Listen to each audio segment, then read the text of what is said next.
Shalom saudara yang dikasihi Tuhan Yesus Kristus. Selamat pagi, salam sejahtera buat saudara semua dimanapun saudara berada. Damai dan sukacita oleh Roh Kudus melimpah senantiasa dalam hati dan kehidupan saudara semua. Sebelum kita mendengarkan renungan firman Tuhan, mari sama-sama kita siapkan hati dan berdoa. Kami mengucap syukur kepadamu ya Bapa untuk kasih karunia-Mu kepada kami. Terima kasih Tuhan Yesus untuk berkat-Mu, perlindungan-Mu, di sepanjang malam hingga pagi ini. Kami boleh bangun kembali dengan kekuatan, kesehatan, dan berkat Tuhan. Terima kasih untuk anugerah-Mu. Saat ini kami mau mendengarkan kebenaran firman-Mu. Tolong kami ya Tuhan, supaya kami dapat mengerti dan berikan kami hati yang dengar-dengaran kepadamu. Terima kasih Tuhan. Dalam nama Tuhan Yesus kami berdoa. Haleluya. Amin. Saudara yang dikasihi Tuhan, ayat renungan kita pada saat ini terdapat dalam Filipi pasal 3 ayat 13 bagian B. Tertulis demikian, Aku melupakan apa yang telah di belakangku dan mengarahkan diri kepada apa yang di hadapanku.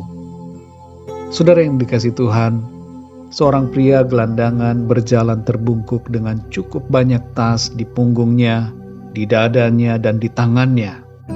Tas-tas itu kelihatan sudah lusuh dan juga lapuk, namun nampak begitu berat. Ia berjalan dengan perlahan dan berpapasan dengan seorang yang lewat di situ. Apa yang kamu bawa? Kenapa tasmu begitu banyak? Bolehkah saya membantumu? Pria yang membawa tas itu mengangguk. Ia setuju diberikan bantuan. Orang yang menawarkan bantuan tersebut kemudian menanyakan isi dari setiap tasnya, dan mendapati bahwa ternyata dari semua tas yang ia bawa, hampir semuanya tidak berguna untuk diri pria itu. Semua barang tersebut tidak pernah dipakai dalam perjalanannya selama bertahun-tahun, dan juga tidak penting, kecuali hanya menjadi pemberat langkahnya saja. Setelah diseleksi, maka akhirnya hanya ada satu tas saja yang berisi barang-barang penting yang dibawa oleh pria itu, sedangkan yang lainnya dibuang. Saudara yang dikasihi Tuhan, ibarat pria yang membawa tas itu. Dalam hidup ini, semakin kita berumur, kalau kita tidak bijak, maka akan makin banyak tas dalam tanda kutip yang kita bawa di punggung hidup kita. Tas-tas itu diantaranya adalah tas yang berisi penyesalan akan masa lalu. Semakin banyak penyesalan, akan semakin sulit bagi kita untuk melangkah maju ke masa depan. Filipi 3 ayat 13 bagian B ini berkata, Aku melupakan apa yang telah di belakangku dan mengarahkan diri kepada apa yang di hadapanku. Saudara yang terkasih, Filipi pasal 3 diawali dengan sebuah perintah untuk bersukacita. Dikatakan di ayat yang pertama, bersukacitalah dalam Tuhan.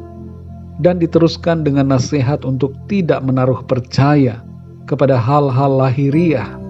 Tidak berfokus pada hal-hal yang bersifat kebanggaan atau kehebatan diri sendiri.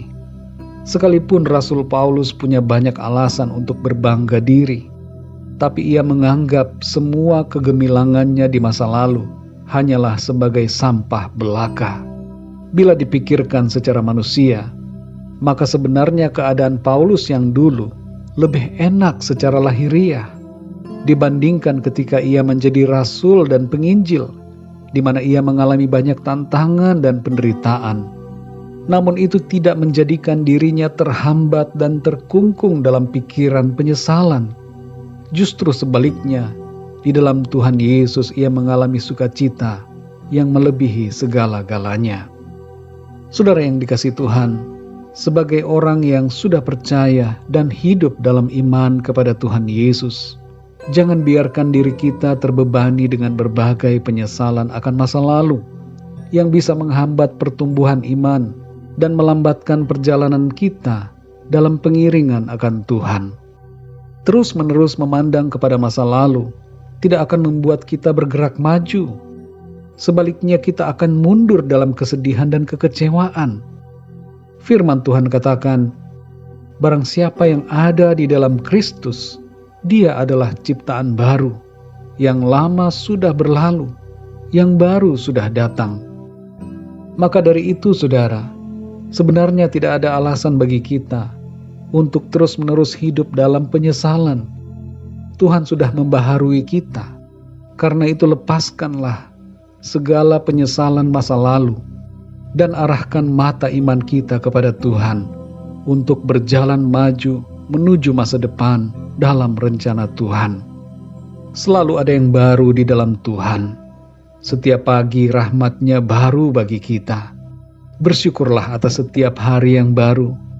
Bersyukur untuk setiap kesempatan baru. Dan bersyukurlah untuk setiap berkat dan kasih karunia-Nya yang baru dalam hidup kita. Jangan hidup dalam penyesalan, tapi hiduplah dengan sukacita di dalam Tuhan. Mari kita berdoa, saudara. Bapa kami yang di sorga, Bapa, di dalam nama Tuhan Yesus Kristus, terima kasih kami mengucap syukur untuk firman-Mu ya Tuhan, yang mengajarkan kepada kami untuk melupakan apa yang di belakang kami dan mengarahkan diri kepada apa yang ada di hadapan kami. Seringkali ya Tuhan, hal-hal di masa lalu menghambat perjalanan iman kami. Rasa penyesalan membuat kami berat dalam melangkah. Tapi saat ini ya Tuhan, kami bersyukur untuk firman-Mu yang kembali mengingatkan kami semua untuk sadar dan percaya bahwa di dalam Tuhan menyediakan perkara-perkara yang baru dalam hidup kami. Engkau mau kami hidup dalam sukacita, bukan dalam kekecewaan, kesedihan atau penyesalan. Terima kasih ya Tuhan, kami mau meresponi firman-Mu dengan hidup dalam sukacita, berjalan dalam iman dan pengharapan di dalam Tuhan.